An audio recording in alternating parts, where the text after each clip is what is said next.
fuunee kabajamtoota jaalatamtoota dhaggeeffattoota hordoftoota keenya akkam jirtu fayyaa keessanii waaqayyo galatu nagaa keenya hundi keenya iyyuu nagaadha. Akkuma beekamu kana dura viidiyoo isin gadhiisaa turre irratti yaadii nuu dhiyeessitanii akkasumas immoo yaada isin nuu kennitanii haga dandeenyeen gaaffii isin nuu kennitaniif deebisanii laattu yaada immoo iyyuu isin nuu kennitaniif yaada isin irratti fooyyofnee haala garaagaraa ta'een yeroo hundumaa hojjechaa jirra. Har'allee dhukkuma tokko qabannee dhufnee jirra. Dhukkubni kunillee dhibee kintaarootii jedha. Dhibeen kintaarootii akkuma beekamu biyya keenya keessatti baay'ee beekamaadha. Biyya keenya ispeeshaalii naannoo Oromiyaa keessatti loqoda garaagaraatiin maqaa garaagaraa qaba. Garuu iyyuu nullee loqodoota hunda odoon ta'een haga danda'amaatiin nama hunda biratti naannoo kamittuu kan beekamu loqoda tokko maqaan isaa dhukkuba kintaarootii jedhamu irratti mari'ata jechuudha. Kanaafuu yeroo baay'ee biyya keenya keessatti kan naannoo keenya keessatti dhukkubni kun haala garaagaraatiin haala adda addaatiin fudhatama argina. Dhukkubni kun nama tokko biratti dhibee abaarsa waaqati jedhu, tokko immoo iyyuu dhibee kaansariiti jedhu.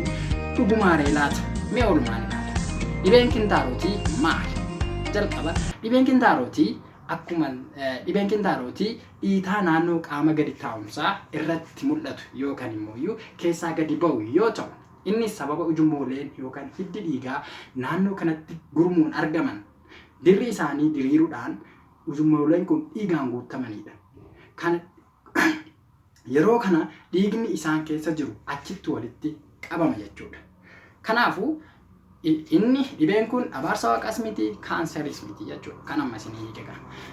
Uumamaan namni hundumtuu kintaarootii qaba. Yoon kana jedhu even namni tokko gadaamessa keessa yommuu jiraatus hanga guddatee jaartiif jaarsa ta'utti namni hundumtuu kintaarootii qaba. Garaagarummaan jiru dhibee kintaarootiin kun uumamaan argamuu fi gara dhibeetti jijjiiramuudha jechuudha. Kanaafuu har'a kan laallu uumamaan isa argamu odoon ta'in dhibeen kintaarootiin kun gara dhukkubaatti yookaan gara dhibeetti yemmuu jijjiirame mallattoolee akkamii agarsiisa? Yaalli isaa maalidha? Maaltu mooyyuu kanaaf nu saaxila kan jedhu irratti waliin mari'anna jechuudha. Kanaafuu akkuma isiniin jedhe uumamaan yommuu argamu faayidaa garaagaraa qaba. Fakkeenyaaf namni tokko dhuufuu isaa to'achuudhaaf dirqama kintaarootiin kun jiraachuu qaba. Akkasumas yeroo baay'ee amma namni tokko bobbaasaa to'achuudhaafis dhibeen kun kintaarootiin kun baay'ee murteessaadha yookaan baay'ee fayyada jechuudha. Kanaafuu garuuyyuu yeroo tokko dhiitaan kun garmalee guddachuudhaan gara dhibee kintaarootiitti geeddara. Akkuma dura isiniin jedhe kintaarootiin uumamaan akka jiru isinitti himeen ture. Uumamaan namni daa'ima xiqqoo irraa kaasee hanga guddaatillee kintaarootiin qaba isiniin jedheera. Garaagarummaan jiru kintaarootii har'a mari'achuuf deemnu kintaarootiin uumamaan jiruu fi gara dhibeetti gadi jijjiirameedha jenneerra. Kanaaf kintaarootiin akkuma duraan isinitti himuuf yaale kintaarootiin odoo gara dhibeetti hin jijjiiramin waan baay'eedhaaf nu fayyada jenneerra. Akkuma beekamu gara teessuma keenyatti ujummooleen dhiigaa hedduutu jira. Ujummooleen dhiigaa hedduun argaman kunillee waanta garaagaraatiif nu fayyadu. Fakkeenyaaf sagaraa keenya to'achuuf kan kana fakkaatan jechuudha. Kanaafuu inni kun fakkiin asitti argitan kun kintaarootii isa fayya qabeessa agarsiisaa jechuudha. Ujummoolee dhiigaa naannoo teessumaatti argaman. Inni kun immoo egaa dhukkubatti yookaan dhibeetti jijjiirameedha jechuudha. Kuni ujummooleen dhiigaa gurmuudhaan naannoo teessumaa kanatti argaman diriiruudhaan dhiigaan guutamanii yeroo dhiigaan guutaman agarsiisaa jechuudha. Dhiita'uu isaa argaa jirtu. Kunis akkasuma kan jijjiirame jechuudha. Egaa kana jennee taa'umsi isaa hoo akkami? Dhiiraaf dubaratti garagaraa? Meen ilaalla isas. Yeroo baay'ee taa'umsa isaa odoo ilaaliin dura namoonni tokko arraba as jala ilaaluudhaan dhibeen kintaarootii dhiiraa fi durba jennee adda baasuu dandeenya jedhanii ilaalu. Dhugumaa laata? Inni illee soba. Dhibeen kintaarootii dubaraa fi dhiira kan jedhuun qabu. Garuuyyuu dhibeen kintaarootii kun dubaraa fi dhiira irratti garaagarummaan qabu ta'umsi isaa. Garuuyyuu yeroo tokko sababoonni tokko jiru. Fakkeenyaaf ulfi haalli isaa kun akka saffisu yookaan immoo haalli dhibee kanaa ta'umsa isaa nutti saffisiisuu danda'a. Ulfi jechuudha. Akkasumas immoo urmiin yeroo baay'ee urmii kamirratti baay'ee baay'ata kan jedhuuf yeroo baay'ee urmiin isaanii 18 ol yommuu ta'u, namoonni umriin isaanii 18 ol ta'an dhibee kanaaf yeroo baay'ee ni saaxilamu. Gosoota kintaarotii. Gosoonni kintaarotii akkuma duratti isiniin jedhe namni azala ilaaluudhaan kintaarotii dhiiraa fi kintaarotii dubartii jedhanii nutti himaa turan yeroo duraan. Garuu kintaarotiin akkasitti miti kan qoodamu. Kintaarotiin kintaarotii alaa, kintaarotii keessaa fi kintaarotii walitti makamaa isaan lachuu haguuggatu jechuudhaan qoodamuu dandeenya. Qoodumsi kunillee kan irratti hundaa'u iddoo argamiinsa yookaan ta'umsa wanta kanaati jechuudha yookaan dhukkuba kanaa jechuudha. Akkuma isiniin jedhe kintaarotii gosa lamatu jira isiniin jedheera. Inni tokkoffaan kintaarotii keessoo isiniin jedheera. Inni lammaffaan immoo kintaarotii alaa kintaarotii alaati jenneerra. Kintaarotiin alaa fi kintaarotiin keessoo immoo deenteet laayinii wanta jedhamuun kan gargar ba'anii ta'umsa isaanii irratti hundaa'uudhaan jechuudha. Gosti kun qoqqoodamiinsi isaa kuni. Kunillee isaanuma agarsiisuudhaaf kuni kintaarotii keessooti. Kun immoo kintaarotii alaati jechuudha. Ta'umsa isaanii irratti hundaa'uudhaan jechuudha. Kanaafuu kintaarotiin keessaas immoo bakka garaagaraa afuritti qoodamuu danda'a. Kintaarotiin keessaa kun immoo sababa wantoonni irratti hundaa'anii bakka afuritti qoodaman tokkoffaa akkuma isiniin jedhe kan keessaa kun sadarkaa garaagaraa yookaan immoo digirii dhiitaan kun gadi ba'uu irratti qaama taa'umsaa gadi ba'uu irratti hundaa'uudhaan bakka afuritti qoodamu jechuudha. Digirii tokkoffaa sadarkaa tokkoffaan dhiitaa qaama ta'umsaa keessatti ba'u yookaan immoo gara yeroo baay'ee munneen jira gara munneetti achi fulla'uudhaan odoo gadi hin bahin kan mul'atu yeroo baay'ee sadarkaa tokkoffaa jechuu dandeenya. Akkuma isiniin jedhe kintaarotiin keessoo sadarkaa isaa irratti hundaa'uudhaan bakka afuritti qoodama isiniin jedheera. Kuni kintaarotii keessoo sadarkaa tokkoffaadha. Kunis dhiiga wanti dhiitaan gadi ba'u hin jiru garuma munneetti achi ba'eeti wanti mul'atu malee wanti ba'u hin jiru. Inni sadarkaa lammaffaa jennu immoo yeroo baay'ee yommuu bobbaa ba'an yookaan immoo yommuu ittannu wanti kun dhiitaan kun gadi ba'uudhaan yeroo bobbaa xumurru yookaan immoo yeroo ittanuu dhiisnu ofuma isaatii kan ol deebi'u jechuudha. Kun immoo kintaarotii keessoo sadarkaa lammaffaadha. Kunis kan ta'u yeroo bobbaa baanu yookaan immoo yeroo ittannu gadi ba'ee yeroo bobbaa xumurru immoo ofuma isaatii ol deebi'a jechuudha odoo hin fayyadamin. Inni sadarkaa sadaffaa immoo yommuu bobbaa baanu yookaan immoo yommuu ittannu gadi ba'ee wanta garaagaraa fayyadamuudhaan harka ta'uu danda'a. Wanta garaagaraa fayyadamuudhaan ol deebisna ta'e kan ol nu deebi'u ta'e inni kun immoo sadarkaa sadaffaa kintaarotii keessoo jedhama. Kun immoo kintaarotii keessoo sadarkaa sadaffaadha. Kunis yommuu bobbaa baanu yookaan immoo ittannu yeroo tokko tokko immoo ofuma isaatii illee gadi ba'uu danda'a. Inni illee ega gadi ba'ee yookaan bobbaa ega xumurree booda yookaan ittanuu dhiisnee booda wanta garaagaraa harka keenya fayyadamuudhaan ta'a. Akkuma argaa jirtan asitti harka fayyadamee kan ol deebisaa jiru ol deebi'uu danda'a jechuudha. Inni sadarkaa arfaffaa immoo gadi hin ba'a yommuu ittannus ta'uu danda'a. Yommuu bobbaa baanus ta'uu danda'a yookaan immoo ofuma isaatii gadi ba'uu danda'a. Takkittii ba'e taanaan wanta garaagaraa hamba barbaadde yoo fayyadamte kan ol hin deebine. Yeroo san immoo yaala isaa irratti olitti itti deebina kana jechuudha. Sadarkaan arfaffaan immoo ofii isaatii gadi ba'uu danda'a. Yommuu bobbaa gadi ba'uu danda'a. Yeroo tokko tokko immoo ofuma isaatii gadi ba'ee ega bobbaa xumurree boodallee kan ol hin deebine akkuma ba'etti kanaafuu. Kunniin gosoota kintaarotiiti jechuudha. Akkuma isiniin jedhee kintaarotiin gosa qaba jenneerra. Mallattoon isaa hoo maali? Mallattoon isaa illee gosa irratti hundaa'a. Gosa mallattoo kintaarotii keessaa fi mallattoo kintaarotiin alaa agarsiisan haga wayiitiin wal fakkaatan illee garaagarummaa qabu jechuudha. Kanaafuu mallattoon kintaarotii keessaa kintaarotii alaa maal fadha? Tokkoffaa yeroo baay'ee ni dhiiga. Dhiiga yommuu jedhu garuu yeroo hunda dhiiga akkasuma gadi dhiigu jechuu koo miti. Yeroo baay'ee dhiiga kana akkamitti argina? Yommuu teessuma gadi teenyu dhuma ega bobbaa baanee booda bobbaa keenya irratti arguu dandeenya. Yeroo tokko tokko immoo sooftii yookaan immoo waraqata ega bobbaa baanee booda fayyadamnu irratti arguu dandeenya jechuudha. Inni biraa immoo wanti dhiiga kana adda godhu dhiigni kun akka dhiigni isaa diimaadha. yoon kana jedhu akka bitaa isinitti hin galle dhiigni diimaa miti maal jechuu barbaadde yoo jettan dhiigni gara tokko gara gurraachatti siqachuu danda'a. Garuu dhiigni kana diimaa fireeshii ta'edha jechuudha. Akkasumas immoo iyyuu yeroo baay'ee gara teessuma keenyatti yeroo teenyus ta'uu danda'a yommuu bobbaa baanu dhukkubbiin nutti argamuu danda'a jechuudha. Inni biraa immoo iyyuu yeroo tokko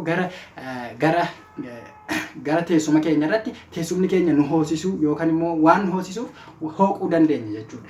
Inni biraa immoo yeroo tokko sagaraa yookaan immoo bobbaan ofuma isaatii to'annaa keenyaan ala ofuma isaatii gadi ba'uu danda'a jechuudha. Akkasumas immoo yeroo tokko dhiitaadha isiniin jedheera. Dhiitaan kun yeroo tokko micciirramuu danda'a yookaan immoo guduunfamuu danda'a. Yeroo kana dhiigni achi iddoo sanitti itituudhaan dhukkubbii garmalee hamaa ta'e nutti beeksisuu kan nu dhukkubuu danda'a jechuudha. Yeroo kana ispeeshaalii dafnii mana yaalaa deemuu qabna jechuudha. Inni biraa immoo dhiitaan qaama ta'umsaa irratti mul'ata jechuudha. Isa alaa irratti kintaarotii alaa irratti.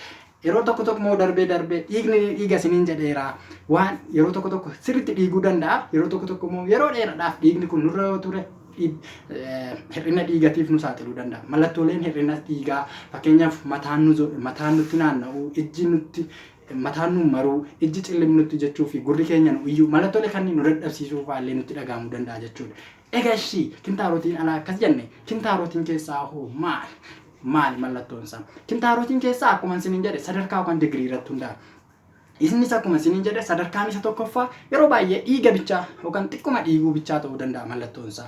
Mallattoo biraa qabaachuu dhiisuu danda'a. Mallattoo lammaffaan immoo dhiitaan kun qaama ta'umsa keessaan gadi bahee yeroo ispeeshaalii keessattuu yeroo gadi teenyu yookaan immoo yeroo baay'ee yeroo gadi teenyu yeroo bobbaa baanu gadi ba'uu danda'a jechuudha dhiitaan. Yeroo kaan immoo ofuma isaatii ol deebi'aa akkuma bobbaa xumurreen. Kuni mallattoo isaa ta'uu danda'a. Kanaafuu sadarkaa irratti hundaa'a akkuma duratti isiniin jedhe. Inni biraa immoo dhukkubbii nutti dhagahamuu dhiisuu danda'a. Yeroo kaan dhukkubbii nutti dhagahama jennee jira yeroo kintaarotii alaa ta'e. Kintaarotii keessatti garuu dhukkubbiin nutti dhagahamuu dhiisuu danda'a. Garuu yeroo tokko yommuu akkuma isiniin jedhe ispeeshaalii keessattuu sadarkaa arfaffaa yommuu ga'e gadi hin ba'a. Yeroo gadi ba'u kana guduunfamuu danda'a yookaan immoo micciiramuu danda'a. Yeroo kana dhukkubbii hamaa nutti mul'achuu danda'a jechuudha. Itti aansuudhaan immoo sababoota maaltu immoo dhukkuba kintaarotii kanaaf nu saaxila. Tokkoffaa yeroo baay'ee mana fincaanii yommuu deemnu namoonni tokko moobaayilii fayyadamuu danda'a. Moobaayilii achirra taa'ee feesbuukii fayyadamuu danda'a. Namni tokko yuutuubii fayyadamuu danda'a. Namni tokko wanta garaagaraa gochuu danda'a. Kanaafuu yeroo san mana fincaanii keessa yeroo dheeraadhaaf turuun sababa dhibee kanaaf nu saaxiluu danda'a jechuudha.